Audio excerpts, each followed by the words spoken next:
کونړکې د صنعت او سوداګرۍ ریاست په مشرۍ د تاریخ تېرو توکو د راټولولو کمیسیون له لوري د کونړ په کچه څه د پاسه 8 ټنه تاریخ تېرې او بې کیفیته توکي د راټولولو وروسته وسوزول شو. موږ ټولو ولسونو ته ډاډ ورکوو چې موږ د هغو په خدمت کې یو. دا کمیسیون به فعالیت کوي. ولسوالو کې موږ دا کمیسیونونه جوړ کړي دي. د ولایت په ولایت کې مرکز کې هم دا فعالیت کوي.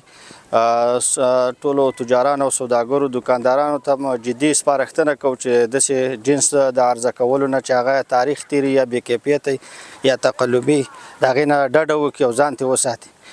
داسې یو جنس راوارد نه کړي چې د هغې کیفیت خراب وي، بازار ته خپل ولس ته وړاندې کړي.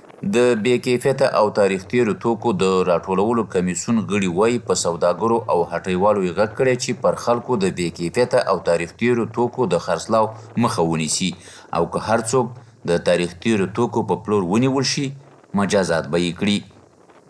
نو د ټولو هیوادوالو نه دا هڅه او دا کوشش کوو، هغې نه غوښتنه کوو چې دغه مواد د بازارونو ته مه را انتقالوئ، دا تاریخ تېرې مه خرڅوئ. کوم شی تاریخ تېره شو وساتئ او کمیسیون ته حواله کړئ. د کمیسیون په مټ باندې به دا وسوزول شي او ختم به شي.